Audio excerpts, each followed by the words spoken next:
Hello friends, welcome to Bismi சமையல். இன்னைக்கு வீடியோவில் நம்மளோட பணத்தையும் நேரத்தையும் மிச்சப்படுத்துகிற மாதிரியான பெண்களுக்கு தேவையான கிச்சன் டிப்ஸ் தான் பார்க்க போகிறோம். என்னென்ன டிப்ஸ்ன்னு பார்க்குறதுக்கு முன்னாடி நீங்கள் நம்மளோட வீடியோவை இப்போ தான் ஃபஸ்ட் டைம் பார்க்குறீங்கன்னா நம்மளோட சேனலுக்கு சப்ஸ்கிரைப் பண்ணிக்கோங்க. பக்கத்தில் இருக்க பெல் ஐக்கானை கிளிக் பண்ணி அதில் ஆல் ஆப்ஷனையும் செலக்ட் பண்ணுங்கள். இப்போது என்னென்ன டிப்ஸுங்கிறத பார்க்கலாம். இந்த டிப் நம்ம வீடியோவோட கமெண்ட்டில் ஒரு சிஸ்டர் கேட்டிருந்தாங்க. காஃபி தூள் ரொம்ப கெட்டியாயிடுச்சுன்னா அதை நம்ம வேஸ்ட் பண்ணாமல் எப்படி யூஸ் பண்ணுறதுன்னு சொல்லுங்கக்கான்னு. நிறைய வீடுகளில் பார்த்தீங்கன்னா காஃபி தூள் ரொம்ப சீக்கிரமாக இந்த மாதிரி கெட்டியாயிரும். இந்த மாதிரி கெட்டியான காஃபி தூளை நம்ம வேஸ்ட் பண்ணுறதுக்கும் மனசு வராது. ஸோ என்ன பண்ணலான்னா, இந்த கெட்டியான காஃபி தூளில் நம்ம நல்லா கொதிக்கிற தண்ணியை கொஞ்சமாக சேர்த்துக்கலாம். தண்ணி ரொம்ப கொஞ்சமாக சேர்த்துக்கங்க. இந்த காஃபி தூள் கரையிற அளவுக்கு சேர்த்திங்கன்னா போதும், ரொம்ப சேர்க்க வேண்டாம். கொஞ்ச நேரம் இது அப்படியே இருக்கட்டும். நம்ம நல்ல சூடான தண்ணி சேர்த்துருக்கிறதுனால இந்த காஃபி தூள் நல்லா கரைஞ்சி வரும். கொஞ்ச நேரத்திலேயே இந்த மாதிரி நல்லா கரைஞ்சிடும். இதை எப்படி யூஸ் பண்ணிக்கிறத நம்ம பார்க்கலாம். ஒரு கிளாஸில் உங்களுக்கு தேவையான அளவுக்கு நம்ம கரைச்சி வச்சுருக்க காஃபி டிகாஷனை சேர்த்துக்கலாம். கூடவே கொஞ்சமாக சுகர், அப்புறம் நல்ல சூடான பால் சேர்த்து நல்லா கலந்துட்டிங்கன்னா ஒரு சூப்பரான காஃபி ரெடி ஆயிரும்.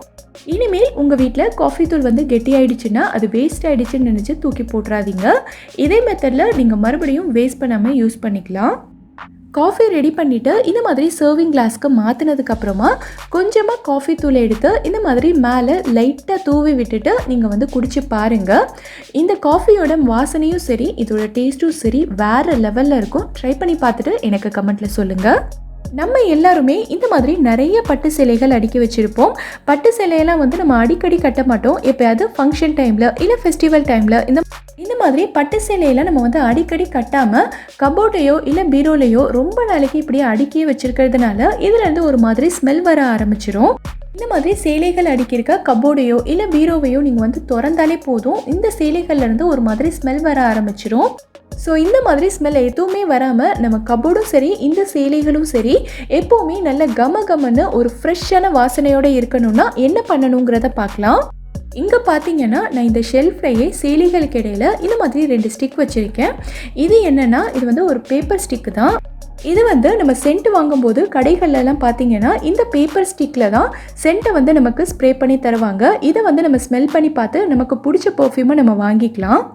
இதில் இருக்க ஸ்மெல் பார்த்திங்கன்னா கொஞ்சம் நாளையில் போயிடும். ஸோ நான் என்ன பண்ணுவேன்னா, இந்த ஸ்டிக்கில் என்கிட்ட இருக்க சென்ட்டை கொஞ்சமாக ஸ்ப்ரே பண்ணிவிட்டு சேலைகளுக்கு இடையில் இந்த மாதிரி வச்சுருவேன். இந்த மாதிரி பேப்பர் ஸ்டிக் இல்லைனா நீங்கள் என்ன பண்ணலான்னா, இந்த மாதிரி சாதாரண டிஷ்யூ எடுத்துக்கோங்க. இந்த டிஷ்யூவில் உங்ககிட்ட இருக்க பர்ஃப்யூமை நீங்கள் கொஞ்சமாக ஸ்ப்ரே பண்ணிவிட்டு இதை சேலைகளுக்கு இடையில் இந்த மாதிரி வச்சுருங்க. ஸோ இந்த மாதிரி நீங்கள் செஞ்சு வச்சுட்டிங்கன்னா இந்த கபோர்டை எப்போ திறந்தாலுமே கபோர்ட் கமன்னு நல்ல வாசனையோடு இருக்கும். இதே வாசனை நம்ம சேலைகள்லேயும் இருக்கும். சேலைகளில் இருந்தும் எந்த ஒரு ஸ்மெல்லுமே வராது. இந்த மெத்தடை நீங்கள் ட்ரை பண்ணி பாருங்கள். நம்ம எல்லார் வீட்லேயுமே பெருங்காயம் யூஸ் பண்ணுவோம். கெட்டி பெருங்காயம் இல்லை இந்த மாதிரி தூள் பெருங்காயம் ரெண்டுமே யூஸ் பண்ணுவோம். சாம்பார், ரசம், பருப்பு, பொரியல் இந்த மாதிரி எல்லா வெரைட்டிஸ்க்குமே நம்ம பெருங்காயம் சேர்த்து தான் சமைப்போம். பெருங்காயம் சேர்த்துக்கிறது நம்ம உடம்புக்கும் ரொம்ப நல்லது. அந்த டிஷ்ஷுக்கும் நல்ல ஒரு வாசனையை கொடுக்கும். ஆனால் சில சமயங்களில் நம்ம சூடான பாத்திரத்தில் பெருங்காயம் சேர்க்கும் போது பெருங்காயம் நமக்கு டக்குன்னு கரிஞ்சிரும். அது பாத்திரத்தோட அடியில் ஒட்டிக்கிட்டு ஒரு மாதிரி அதோட ஃப்ளேவரே சுத்தமாக மாறிடும். அந்த குழம்புலையோ பொரியல்லையோ நமக்கு பெருங்காயத்தோட வாசனையும் டேஸ்ட்டும் கொஞ்சம் கூட இருக்காது. ஸோ அதெல்லாத்தையும் அவாய்ட் பண்ணுறதுக்காக நம்ம என்ன பண்ணலான்னா, ஒரு பவுலில் நமக்கு தேவையான அளவுக்கு பெருங்காயம் சேர்த்துட்டு கூடவே கொஞ்சமாக வெதுவெதுப்பான தண்ணியும் சேர்த்துக்கலாம்.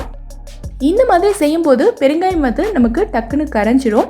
தூள் பெருங்காயமாக இருந்ததுன்னா சீக்கிரமாக கரைஞ்சிரும். கட்டி பெருங்காயம்னா ஒரு 10 நிமிஷம் ஊற வைங்க. 10 நிமிஷத்துலேயே அதுவும் நமக்கு நல்லா கரைஞ்சி வந்துடும். இந்த மாதிரி நல்லா கரைஞ்சதுக்கப்புறமா நீங்கள் குழம்புலையோ ரசத்துலையோ பொரியல்லையோ சேர்த்திங்கன்னா குழம்பு நமக்கு அந்த அளவுக்கு நல்ல கமன்னு மணக்கும். ட்ரை பண்ணி பாருங்கள். நம்ம வீட்டில் இந்த மாதிரி புளியெல்லாம் ரொம்ப நாளைக்கு ஸ்டோர் பண்ணி வைக்கும்போது பார்த்திங்கன்னா இதில் குட்டி குட்டி வண்டு பூச்சி எல்லாம் வர ஆரம்பிச்சிடும். நான் இன்றைக்கி கொஞ்சமாக புளி வச்சு உங்களுக்கு இந்த டிப் செஞ்சு காட்டுறேன். ஆனால் இந்த டிப் வெளியூரில் இருக்கவங்க அவங்களோட நேட்டிவ்லேருந்து மொத்தமாக புளி வாங்கிட்டு போய் நிறைய நாளைக்கு ஸ்டோர் பண்ணி வைப்பாங்க தெரியுமா. அந்த மாதிரி ஆளுங்களுக்கு ரொம்பவே யூஸ்ஃபுல்லாக இருக்கும். கொஞ்சமாக அப்பப்போ தேவைக்கு ஏற்ற மாதிரி புளி வாங்கி யூஸ் பண்ணிக்கிறவங்களும் இதே டிப்பை ஃபாலோ பண்ணலாம். என்னென்னா, புளியை ஸ்டோர் பண்ணக்கூடிய டப்பாவில் புளியை வச்சுட்டு அது மேலே இந்த மாதிரி நல்ல உப்பு தூவி விட்டுருங்க. நீங்கள் வந்து நிறைய புளி ஸ்டோர் பண்ண போகிறீங்கன்னா இதை வந்து நீங்கள் லேயராக வச்சு உப்பு தூவி விட்டுக்கலாம். ஃபஸ்ட்டு கொஞ்சமாக புளி வச்சுட்டு அப்புறம் உப்பு தூவி விட்டுக்கோங்க. மறுபடியும் அது மேலே புளி வச்சு மறுபடியும் உப்பு தூவி விட்டுக்கோங்க. இந்த மாதிரி லேயராக வச்சு நீங்கள் ஸ்டோர் பண்ணிக்கலாம். இந்த மாதிரி நம்ம லேயராக புளியை உப்பு தூவி ஸ்டோர் பண்ணும்போது பார்த்திங்கன்னா நமக்கு எவ்வளோ நாளானாலுமே இதில் கொஞ்சம் கூட வண்டோ பூச்சியோ வரவே வராது. எவ்வளோ நாளானாலும் இந்த புளி அப்படியே தான் இருக்கும். ட்ரை பண்ணி பாருங்கள். நமக்கு சில ரெசிபி செய்கிறதுக்கு பட்டர் வந்து தேவைப்படும். ஸோ அந்த மாதிரி டைமில் நம்ம முன்னாடியே ஃப்ரீசர்லேருந்து பட்டரை வெளியில் எடுத்து வச்சுருக்கணும். ஆனால் சில சமயங்களில் நம்ம பட்டரை வெளியில் எடுத்து வைக்கிறதுக்கு மறந்துட்டோம் அப்படின்னா பட்டர் இந்த மாதிரி நல்ல கல் மாதிரி இருக்கும். இதை வந்து கத்தி வச்சு கூட நம்மளால் கட் பண்ணவே முடியாது. அந்தளவுக்கு நல்ல ஹார்டாக இருக்கும். இந்த மாதிரி நல்ல ஹார்டாக இருக்கிற பட்டரை நம்ம வந்து கேக் செய்கிறதுக்கோ இல்லைன்னா வந்து ப்ரெட்டில் ஸ்ப்ரெட் பண்ணுறதுக்கோ யூஸ் பண்ணவே முடியாது. அந்த மாதிரி டைமில் நீங்கள் டென்ஷன் ஆகவே வேண்டாம். நம்ம வீட்டில் எப்போவுமே இருக்கக்கூடிய இந்த மாதிரி கேரட் துருவுற கிரேட்டர் எடுத்துக்கோங்க. இந்த கிரேட்டரில் நம்ம எடுத்து வச்சுருக்க பட்டரை துருவிடலாம். நீங்கள் கையில் பிடிச்சி துருவும் போது பட்டர் வந்து நல்லா ஹார்டாக தான் இருக்கும். அதுவே துருவி கீழே வரும்போது பாருங்கள் பட்டர் எவ்வளோ சாஃப்டாக இருக்குன்னு. நான் கையில் எடுக்கும் போதே உங்களுக்கு தெரியும் பட்டர் எந்த அளவுக்கு சாஃப்டாக வந்திருக்குன்னு. ஸோ இந்த மாதிரி நம்ம பட்டரை துருவிட்டோன்னா இது வந்து ரொம்ப சீக்கிரமாக நமக்கு ரூம் டெம்பரேச்சருக்கு வந்துடும்.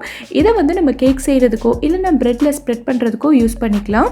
ரொம்ப யூஸ்ஃபுல்லான டிப். ட்ரை பண்ணி பாருங்கள்.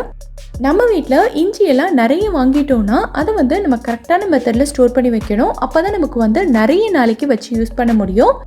கடையிலேருந்து இஞ்சி வாங்கிட்டு வந்த உடனேவே நம்ம அப்படியே எடுத்து ஃப்ரிட்ஜில் வச்சுட்டோன்னா அது வந்து நமக்கு ரொம்ப நாளைக்கு வராது. கண்டிப்பாக அதில் ஒரு பாதி இஞ்சியாவது அப்படியே வேஸ்ட் ஆகிடும்.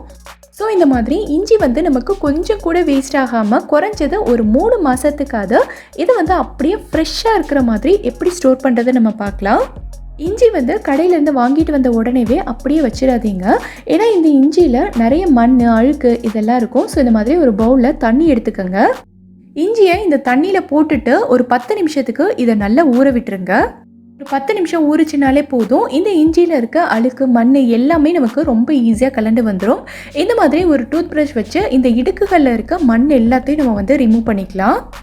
இந்த இடுக்கில் இருக்கிற மண்ணெல்லாம் எடுக்கிறதுக்கு நமக்கு கொஞ்சம் கஷ்டமாக இருக்கும். ஸோ இந்த மாதிரி ஒரு ப்ரஷ்ஷை வச்சு தேய்ச்சோன்னா ஈஸியாக வந்துடும். இந்த மாதிரி நல்லா இஞ்சியை கழுவிட்டதுக்கு அப்புறமா இந்த மாதிரி ஒரு காஞ்ச துணியில் வச்சு ஃபுல்லாக தொடச்சி விட்டுறலாம்.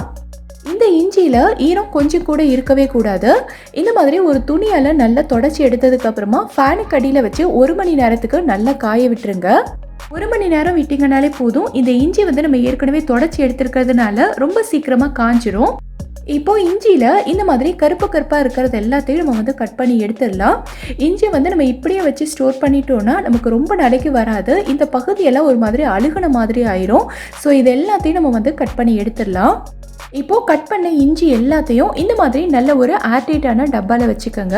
உங்ககிட்ட ஜிப்லாக் கவர் இருந்ததுன்னா நீங்கள் அதில் கூட வச்சுக்கலாம். இப்போது இதை இந்த மாதிரி நல்ல டைட்டாக க்ளோஸ் பண்ணிவிட்டு நீங்கள் வந்து ஃப்ரீசரில் வச்சிடலாம். இந்த மாதிரி நம்ம வந்து ப்ராப்பராக க்ளீன் பண்ணிவிட்டு இஞ்சியை ஃப்ரீசரில் ஸ்டோர் பண்ணி வைக்கும்போது பார்த்திங்கன்னா இது வந்து நமக்கு கண்டிப்பாக ஒரு 3லேருந்து 4 மாதம் வரைக்கும் அப்படியே ஃப்ரெஷ்ஷாகவே இருக்கும். இதில் கொஞ்சம் கூட வேஸ்டே ஆகாது.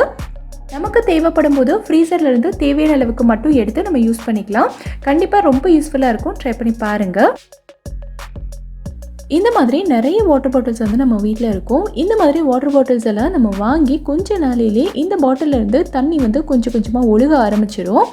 நம்ம எவ்வளோ தான் டைட்டாக க்ளோஸ் பண்ணி வச்சுருந்தாலும் சரி இந்த பாட்டிலேருந்து தண்ணி வந்து கொஞ்சம் கொஞ்சமாக ஒழுக ஆரம்பிச்சிடும். குழந்தைங்கள்லாம் ஸ்கூல் பேக்கில் வச்சு இதை எடுத்துகிட்டு போகும்போது பேக்கில் இருக்க புக்ஸ் எல்லாமே வந்து நனைஞ்சு போயிடும். நம்ம வந்து ஹேண்ட்பேக்கில் வச்சு எடுத்துகிட்டு போனாலும் சரி ஹேண்ட்பேக்கில் இருக்க எல்லா பொருட்களுமே நனைஞ்சிரும். ஸோ இந்த மாதிரி வாட்டர் பாட்டிலேருந்து தண்ணி ஒழுகாமல் இருக்கிறதுக்கு ஒரு சூப்பரான ஐடியா இருக்குது. நம்ம வீட்டில் இந்த மாதிரி ரப்பர் பேண்ட் இருக்கும். இதை எடுத்துக்கோங்க.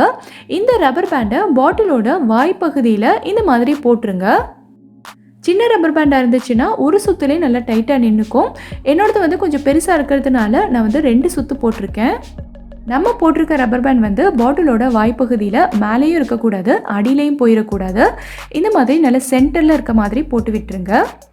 இப்போ நம்ம பாட்டிலோட மூடி வச்சு மூடிடலாம்.